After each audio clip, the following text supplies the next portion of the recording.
अब हम थोड़ा थोड़ा सा इन तीनों टर्म्स के बारे में थोड़ा सा देख लेते हैं। वैसे एनसीईआरटी में बहुत मतलब एक एक लाइन ही दी हुई है, लेकिन यहाँ पे थोड़ा सा एक बार डिटेल में देख लेते हैं, उसके बाद फिर हम अपनी एनसीईआरटी को लाइन बाय लाइन एक्सप्लोर करेंगे। तो सबसे पहले वायरस के बारे में बात करते हैं। हम यहाँ पे किसके किसके बारे में देखना है, वायरस, विरोइड और प्रियॉन्स, तीनों के बारे में हमें देखना है। तो इसमें हम वायरस, विरोइड और प्रियॉन्स के बारे में देखेंगे। सबसे पहले वायरस के बारे में देखते हैं। वायरस की डिस्कवरी इवानोस्की सर ने की थी 1892 में। इसमें न्यूक्लिक एसिड जो है वो डीएनए भी हो सकता है और आरएनए भी हो सकता है, ठीक है। न्यूक्लियोप्रोटीन से बना होता है और ये कैसी एनिमल डिजीज और प्लांट डिजीज दोनों कॉज करता है। जैसे एनिमल की बात की जाए तो एचआईवी यानी मतलब एड्स हो गया, पोलियो हो गया, और अगर प्लांट्स की बात की जाए तो TMV, leaf curl of papaya, इस तरीके के डिजीजेस वायरस कॉज करता है। अब बात करते हैं विरोइड की।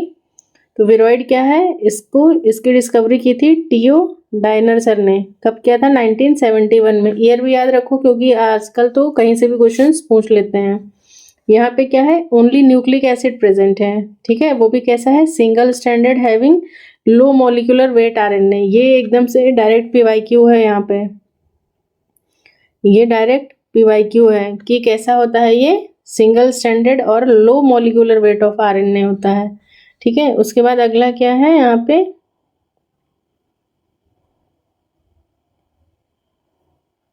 No protein coat. यहाँ पे प्रोटीन कोट एब्सेंट होता है, ठीक है। विरोइड ऐसे याद कर लो, विरोइड अवॉइड, अवॉइड कर रहा है किसको, प्रोटीन कोट को अवॉइड कर रहा है। इस तरीके से मैंने याद किया था, आप भी कर सकते हो।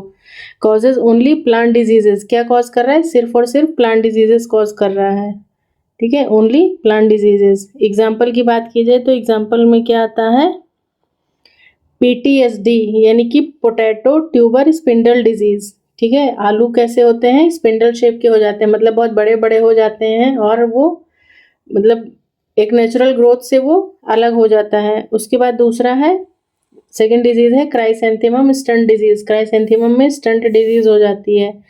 फिर है कुकुम्बर पेल फ्रूट। कुकुम्बर जो है वो थोड़े से येलो कलर के हो जाते हैं, मतलब नेचुरल कलर से वो डेविएट कर जाता है। और सिट्रस एक्सोकॉर्टिस, ये मतलब जो है ये चार तरीके की जो डिजीजेस हैं वो किससे हो रही हैं, विरोइड से हो रही हैं। PTSD, chrysanthemum stunt disease, cucumber pale fruit और सिट्रस एक्सोकॉर्टिस।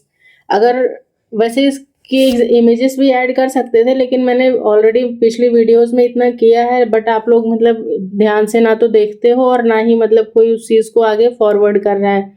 तो ऐसा नहीं है कि मतलब बहुत इजीली हो जाता है, ये काम टाइम टेकिंग है और हर एक इमेज को मतलब प्रॉपरली सेलेक्ट करना, उसको यहाँ पे लगाना, उसको एक्सप्लोर करना, it is quiet time taking.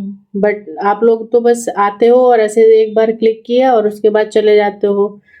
Free की चीज़ें मुझे नहीं लगता कि हाँ शायद किसी को अच्छी लगती हैं। शायद यही रीज़न है कि हाँ मतलब आप लोग कोई भी वीडियो अगर कोई क्लिक भी कर रहा है तो उसको प्रॉपरली वॉच नहीं कर रहा है।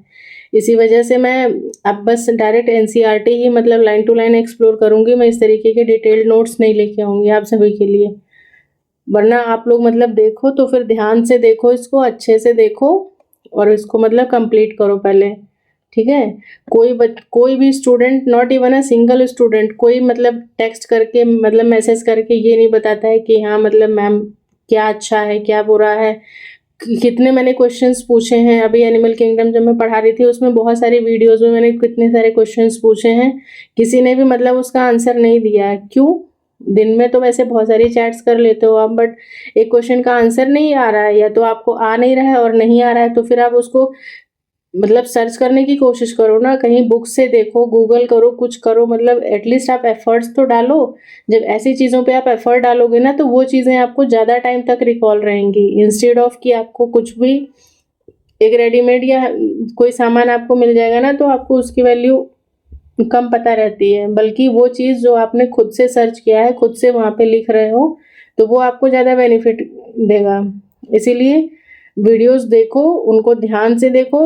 नोट्स की तो खैर मुझे नहीं लगता है किसी को बनाने की ज़रूरत है, बट फिर भी हाँ अगर आप मेरे साथ साथ वीडियो को सुनने के बाद में अगर आप खुद से एक बार लिख के देखते हो ना तो ये आपके लिए बहुत ज़्यादा बेनिफिशियल रहेगा, ठीक है। चलते हैं, हमारा नेक्स्ट क्या है, नेक्स्ट आता है हमारा प्रियॉन्स। प्रियॉन्स को और हम किस नाम से जानते हैं? स्लो वायरस या एनिमल वायरस। क्यों? क्योंकि ये एनिमल्स में डिजीज कॉज करते हैं, इसलिए। इसकी डिस्कवरी किसने की थी? तो इसकी डिस्कवरी की थी प्रूजनर सर ने। कब किया था? 1982 में। ठीक है, इन दोनों में मतलब कंफ्यूज मत होना, ये 1892 है और ये 1982 है। ओके, प्रूजनर सर ने किया था। अब यहाँ पे क्या होता है कि यहाँ पे न्यूक्लिक एसिड ही नहीं है, यहाँ पे सिर्फ और सिर्फ क्या है, जो बाहर वाला प्रोटीन कोड था वही है।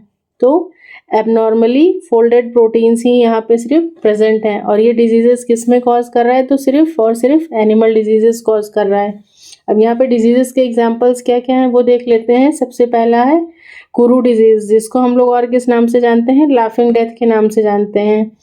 दूसरा है मैड काउ डिजीज। इसमें मतलब जो है ये काऊ में होता है और उसका ब्रेन जो है वो मतलब कि इस वायरस प्रियॉन के इन्फेक्शन की वजह से उसका वायरस जो है वो स्पंज लाइक मतलब उसमें ऐसे पोर्स हो जाते हैं, तो वो काऊ जो है वो मैड हो जाती है। तो ये क्या है?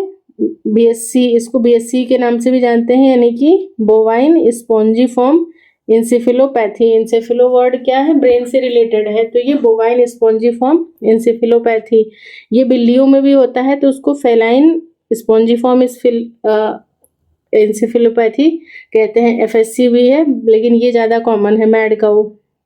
उसके बाद में अगला है सीजेडी, यानी कि क्रूजफेल्ड जैकॉब डिजीज। इसमें क्या होता है? डिमेंशिया और डेथ हो जाती है, मतलब इंसान की याददाश्त चली जाती है धीरे धीरे और फिर उसकी डेथ हो जाती है। और क्या है? अल्जाइमर भी इसी से होता है, और स्क्रैपी डिजीज भी होता है एनिमल्स में। और एक है फेटल फैमिलियल इंसोम्निया। तो ये इस तरीके की मतलब इतनी सारी डिजीजेस जो हैं वो किससे हो रही हैं? प्रूजनर से हो रही हैं। सॉरी, प्रूजनर नहीं, प्रूजनर सर ने डिस्कवर किया था। किससे हो रही हैं? प्रियॉन से हो रही हैं।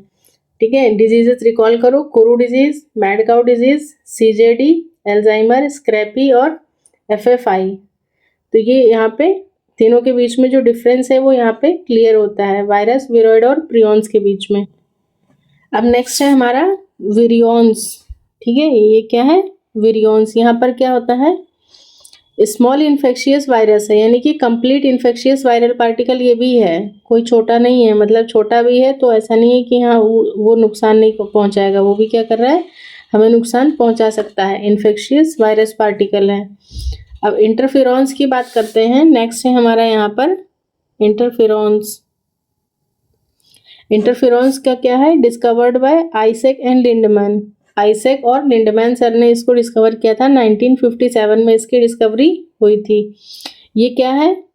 एंटीवायरल ग्लाइकोप्रोटीन्स है। अगर कभी आपसे पूछा जाए कि इंटरफेरॉन्स क्या हैं, तो वो कैसे हैं? एंटीवायरल ग्लाइकोप्रोटीन्स हैं। ठीक है, secreted from virus infected cell. Virus infected cell से सिक्रेट होते हैं और ये क्या करते हैं? इनहिबिट वायरल मल्टीप्लिकेशन, मतलब कि उस वायरस को आगे इन्फेक्ट हो मतलब मल्टीप्लाई होने से रोकते हैं, या सिंपली ये भी कह सकते हैं एग्जिबिट कॉन्टैक्ट इनहिबिशन। ठीक है, कि अगले वाले सेल में ये ना ग्रो कर पाए।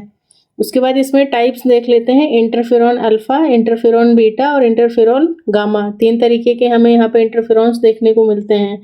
अल्फा जो है वो इसको कौन सिक्रीट करता है? तो वायरस इन्फेक्टेड फाइब्रोब्लास्ट से ये सिक्रीट होता है। दूसरा जो है वो ल्यूकोसाइट सिक्रीट करते हैं, मतलब ल्यूकोसाइट से ही ये इनका जो मतलब ये डिराइव किससे होते हैं? तो वायरस इन्फेक्टेड ल्यूकोसाइट्स जो हैं वो इनको बनाते हैं। और अगर गामा की बात की जाए तो gamma is produced by antigen stimulated T cells और नेचुरल किलर सेल्स, यानी कि जिनको हम लोग और क्या बोलते थे? एनके सेल्स, उससे ये सिक्रीट होते हैं। उसके बाद नेक्स्ट आता है हमारे पास विरुसॉइड्स। विरुसॉइड्स क्या हैं? ये भी सर्कुलर आरएनए पार्टिकल्स हैं। कहाँ पे? प्लांट्स में देखने को मिलते हैं। इनकी डिस्कवरी जो थी वो किसने की थी? JW टेंडलेस सर ने किया था 1981 में। और इनमें स्पेशल फीचर क्या है कि इनका स्ट्रक्चर और फंक्शन दो है, मतलब स्ट्रक्चरली एंड फंक्शनली ये किससे सिमिलर हैं? ये विरोइड से सिमिलर होते हैं। Located inside the protein code के अंदर पाए जाते हैं of A true virus. Next है साइनोफेजेस। साइनोफेजेस की बात करते हैं तो साइनोफेजेस को किसने डिस्कवर किया है? सेफरमैन एंड मोरिस सर ने किया था 1963 में किया था।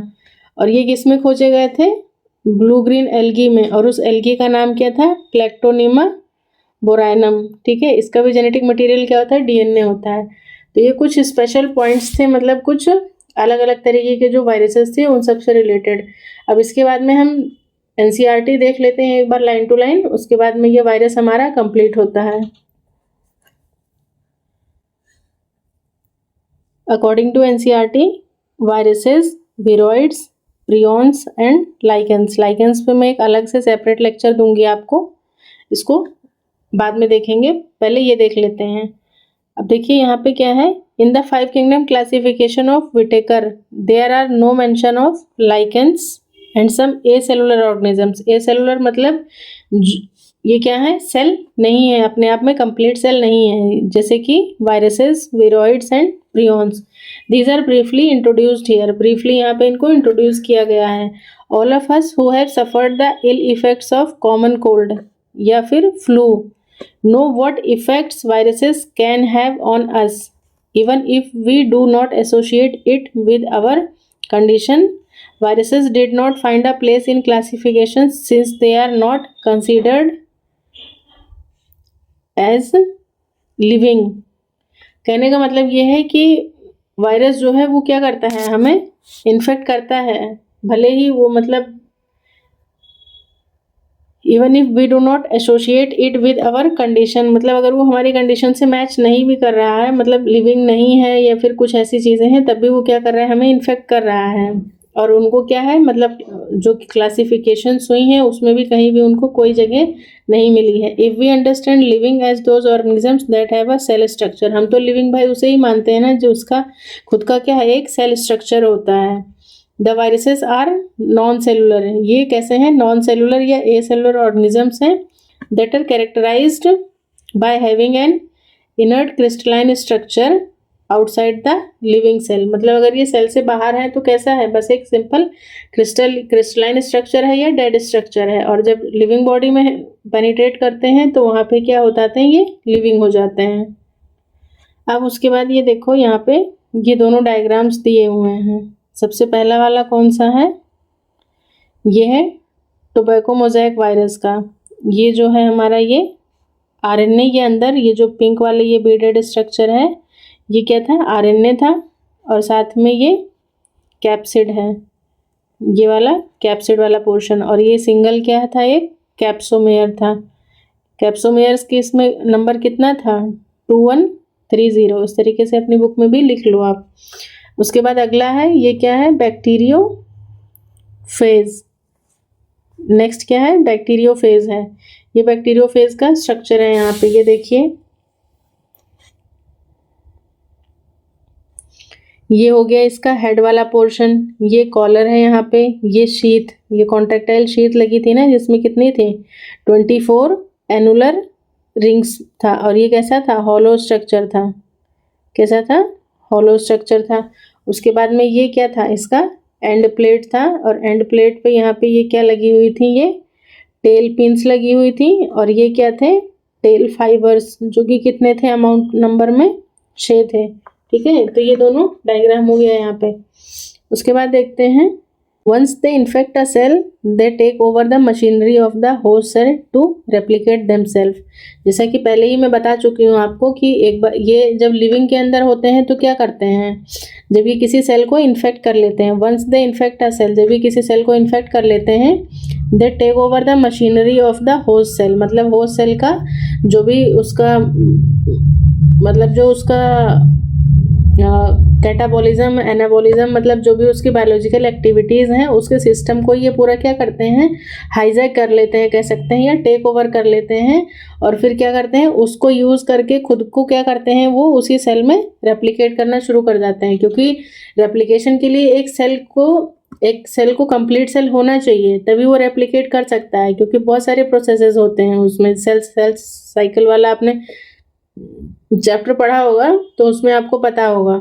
लेकिन यहाँ पर क्या होता है, ये जब सेल के बाहर चला जाता है तो ये इनर्ट स्ट्रक्चर हो जाता है, और इनर्ट स्ट्रक्चर होने की वजह से क्या करता है, ये जिस भी बॉडी में एंटर करता है, जिस भी लिविंग होस्ट को इन्फेक्ट करता है, उसकी मशीनरी को टेक ओवर कर लेता है और वहाँ पे अपना रेप्लिकेशन स्टार्ट कर देता है, और परिणाम स्वरूप क्या हो जाता है, वहाँ पे फाइनली होस्ट की डेथ हो जाती है। Would you call viruses living और नॉन लिविंग? आप इनको क्या कहोगे, लिविंग या नॉन लिविंग?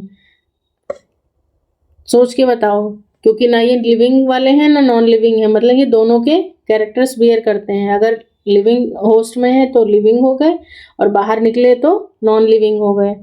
अब वायरस का मीनिंग यहाँ पे दिया गया है। वायरस का मीनिंग क्या है? वायरस मीन्स वेनम और पॉइजनस फ्लूइड, ठीक है। दिमित्री आइवानोस्की 1892 है, यहाँ पे 92 है। Recognize certain microbes as casual organisms of the mosaic disease of tobacco. मतलब कि आइवानोस्की सर ने 1892 में जो टोबैको की लीफ थी उस पे देखा था कि एक डिजीज हो रही है, मतलब उसकी लीव्स पे मोज़ेक सा स्ट्रक्चर देखने को मिला, और वो स्ट्रक्चर क्या था, mosaic disease of tobacco caused by virus. These were found to be smaller than bacteria. क्या देखने को मिला कि ये क्या है, these were found to be smaller than bacteria, ये बैक्टीरिया से छोटे हैं। कैसे पता चला? Because they pass through the bacterial proof filter, क्योंकि ये क्या हुए, बैक्टीरियल प्रूफ फिल्टर से जब हमने इनको छाना, स्ट्रेन किया, तो ये पार हो गए, ठीक है। इसका मतलब क्या था कि उस फिल्टर में बैक्टीरिया को जब हम स्ट्रेन कर रहे थे तो बैक्टीरिया तो ऊपर रह जा रहा था, लेकिन जब हमने उसी बैक्टीरियल प्रूफ फिल्टर से जब हमने इसको स्ट्रेन किया तो ये क्या हो गए, वहाँ से नीचे आ गए, तो इसमें मतलब छन गए। इसका ये क्या मतलब समझ में आता है कि ये जो है वो बैक्टीरिया से छोटे होते हैं। उसके बाद में क्या है, M.W. बेजरनिक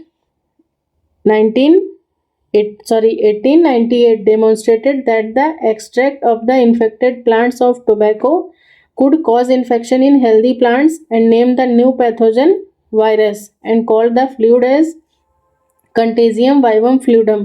क्या कहा है, ध्यान से देखो। M.W. बेजरनिक सर ने 1898 में क्या किया कि एक्सट्रैक्ट निकाल लिया, जो लीफ इन्फेक्ट हुई थी उस इन्फेक्टेड प्लांट से एक्सट्रैक्ट निकाला। उसका एक्सट्रैक्ट मतलब कि क्या किया, टोबैको की लीफ को लिया और उसको क्या किया, क्रश करके उसका मतलब उसका एक्सट्रैक्ट निकाल लिया, और फिर उसके बाद में उसी से हेल्दी प्लांट में क्या कर दिया, इन्फेक्शन करवा दिया। And name the new pathogen virus, और फिर उन्होंने उसको नाम क्या दे दिया, वायरस। तो फ्लूइड को नाम क्या दिया उन्होंने, कंटेजियम वाइवम फ्लूइडम। मतलब जो फ्लूइड उन्होंने निकाला था इन्फेक्टेड प्लांट की लीफ से, उस फ्लूइड को उन्होंने हेल्दी प्लांट पे स्प्रे किया। स्प्रे करने के बाद में क्या नाम दिया उसको, जो पैथोजन आया न्यू पैथोजन, उसको उन्होंने नाम दिया था वायरस, और उस फ्लूइड को नाम दिया कंटेजियम वाइवम फ्लूइडम। तो डायरेक्ट क्वेश्चन है कि कंटेजियम वाइवम फ्लूइडम टर्म जो है, ये फ्रेज किस साइंटिस्ट ने दिया था, तो बेजरनिक सर ने दिया था। इसका मतलब क्या था, इन्फेक्शियस लिविंग फ्लूइड, ओके। फिर नेक्स्ट आते हैं हमारे W.M. Stanley sir. इन्होंने 1935 में क्या किया था, वायरसेस कुड बी क्रिस्टलाइज, ठीक है। उनका कहना था कि वायरसेस जो हैं वो क्रिस्टलाइज हो सकते हैं, and crystals consist largely proteins. और फिर उन्होंने क्या किया, इन जो क्रिस्टल्स मतलब जो बन रहे थे वो क्या थे, उसमें लार्जली मतलब मैक्सिमम अमाउंट ऑफ प्रोटीन देखा जा रहा था। They are inert outside their specific host, viruses are obligate parasite. यहाँ पे ऑब्लिगेट पैरासाइट लिखने से काम नहीं चलेगा, ये कैसे होते हैं, ऑब्लिगेट इंट्रासेलुलर पैरासाइट, क्योंकि जब ये सेल के अंदर चले जाते हैं तभी वहाँ पे प्रॉब्लम स्टार्ट होती है, इसीलिए ऑब्लिगेट इंट्रासेलुलर पैरासाइट आप लिखिए तो ज़्यादा बेटर रहेगा। नेक्स्ट है, in addition to proteins viruses also contain genetic material. Protein के साथ साथ जेनेटिक मटेरियल, जैसे बता चुके हैं ऑलरेडी, न्यूक्लियोप्रोटीन नेचर है, that could be either RNA और DNA। No virus contain both RNA and DNA। किसी भी वायरस के पास दोनों चीज़ें एक टाइम पे मतलब नहीं होंगी एक साथ। A virus is a nucleoprotein and the genetic material is infectious. Virus क्या है, अपने आप में एक न्यूक्लियोप्रोटीन है और उसका जेनेटिक मटेरियल कैसा है, वो इन्फेक्शियस है। In general viruses that infect plant क्या कह रहे हैं, viruses that infect plant have single stranded RNA. कह रहे हैं कि मतलब जो भी वायरसेस प्लांट्स को इन्फेक्ट कर रहे हैं उनके पास जनरली सिंगल स्ट्रैंडेड आरएनए होता है। प्लांट्स वाले के पास क्या होगा, सिंगल स्ट्रैंडेड आरएनए होगा, वो वायरस जो प्लांट को इन्फेक्ट करेगा। And viruses that infect animals have either single और double stranded RNA.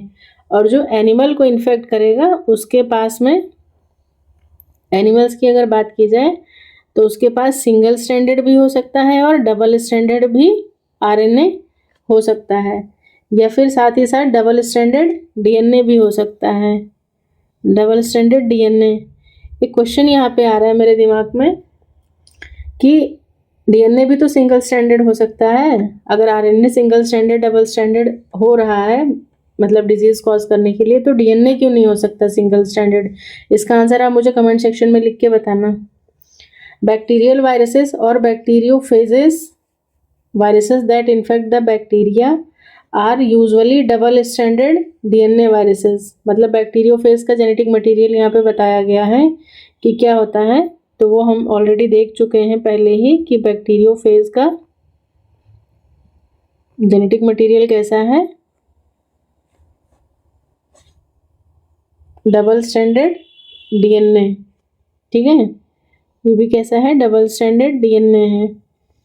The protein coat called capsid made of small subunits called capsomeres. जो प्रोटीन कोट है बाहर capsid जो है लगा हुआ है, वो किससे, स्मॉल सब यूनिट से मिलकर के बना है, कैप्सोमेयर से। प्रोटेक्ट द न्यूक्लिक एसिड, उसका काम क्या है, न्यूक्लिक एसिड को मतलब बाहर से प्रोटेक्शन देता है।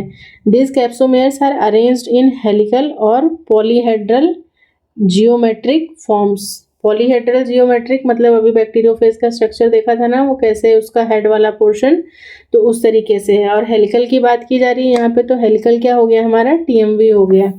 Viruses cause diseases like mumps, small pox, herpes and influenza. ये सारी वायरल डिजीजेज हैं। AIDS in humans is also caused by a virus. In plants, the symptoms can be mosaic formation, rolling formation, curling, yellowing and vein clearing. ये सारी हम लोग already detail में अच्छे से देख चुके हैं। ड्वार्फिंग हो जाना या फिर स्टंटेड ग्रोथ भी, ये सारी चीज़ें जो है वो किसमें, प्लांट्स के केस में हमें देखने को मिलती हैं।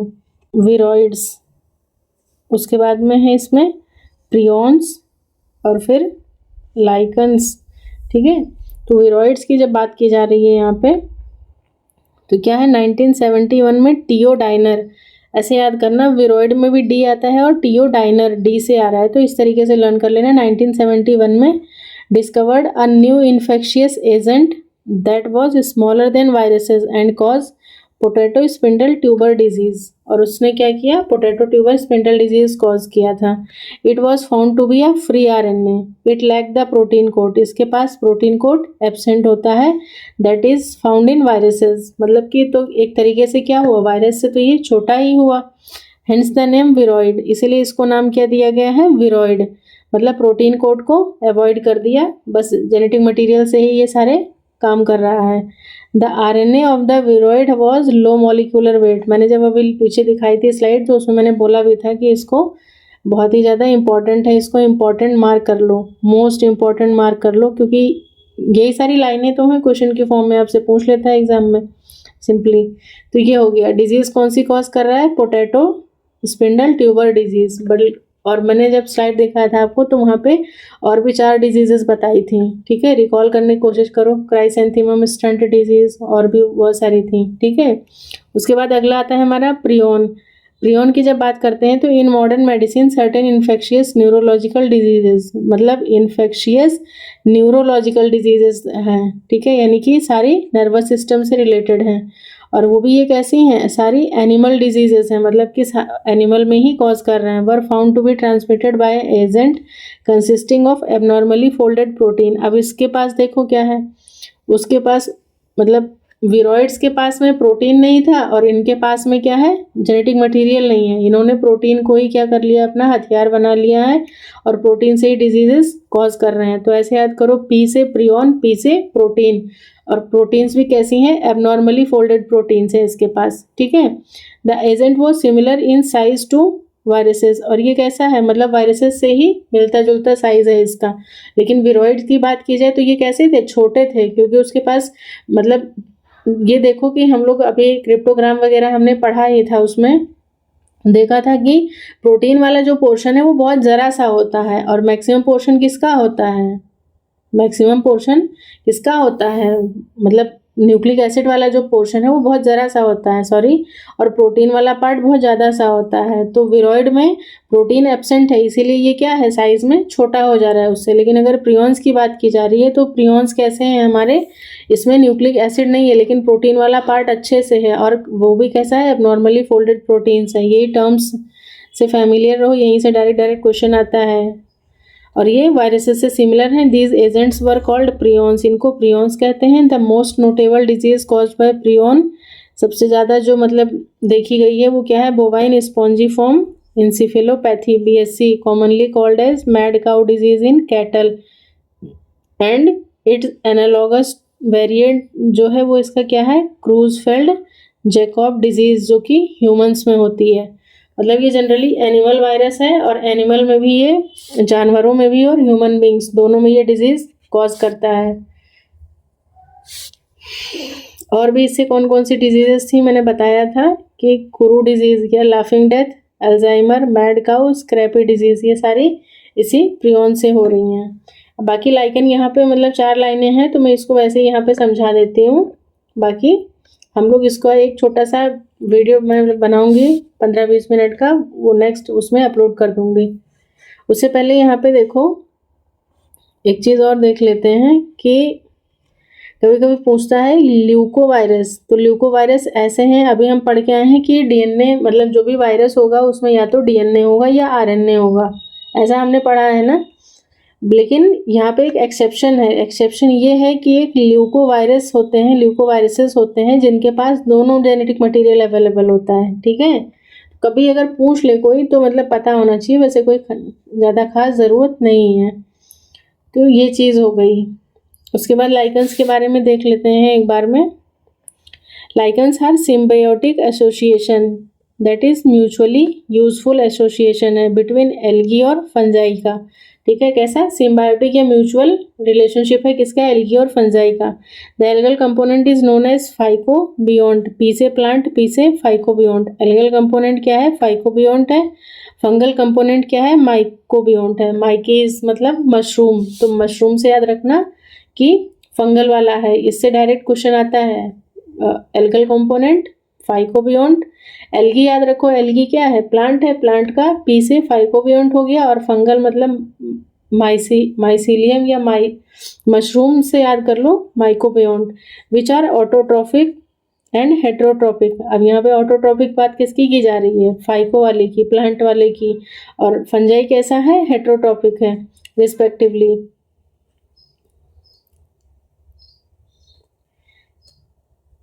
Algae prepare food for fungi and fungi provide shelter and absorb mineral nutrients and water for its partner। दोनों देखो कितने अच्छे से रह रहे हैं। एल्गी क्या करता है, फंजाई के लिए खाना बनाता है, और फंजाई क्या कर रहा है, उसको प्रोवाइड शेल्टर, रहने के लिए जगह दे रहा है। एब्जॉर्ब मिनरल न्यूट्रिएंट्स, एब्जॉर्ब कर ले रहा है, और पानी, ताकि उसका पार्टनर जो है वो आसानी से खाना पानी बना सके। So close is their association that if one saw a lichen in nature one would never imagine that they had 2 different organisms within them. मतलब कहने का मतलब ये है इस लाइन का कि अगर आपने कभी लाइकन देखा है तो आप देख के ये नहीं बता सकते हो कि हाँ मतलब यहाँ पर दो डिफरेंट ऑर्गेनिजम्स का क्या है, यहाँ पर कंपोजिशन है, ठीक है। Lichens are very good pollution indicator. कैसे, ये बहुत अच्छे पॉल्यूशन इंडिकेटर होते हैं। They do not grow in polluted areas, अगर एरिया पॉल्यूटेड है तो ये वहाँ पे क्या करेंगे, सर्वाइव नहीं कर सकते हैं। तो इसी के साथ हमारा ये वायरस वाला यहाँ पे टॉपिक जो है वो कंप्लीट होता है। लाइकन हम एक नई वीडियो में छोटा सा लेक्चर लेकर के प्रेजेंट होंगे, तब तक आप सभी इसको अच्छे से देखिए। कोई भी डाउट है किसी तरीके का, कोई गलती है, कुछ है तो आपको कब पता चलेगा? जब आप पूरा लेक्चर देखोगे, इसलिए पूरा ध्यान से देखो एक बार, और फिर उसके बाद में कोई भी प्रॉब्लम है किसी भी तरीके का तो कमेंट सेक्शन में कमेंट करना आप सभी। Thanks for watching everyone.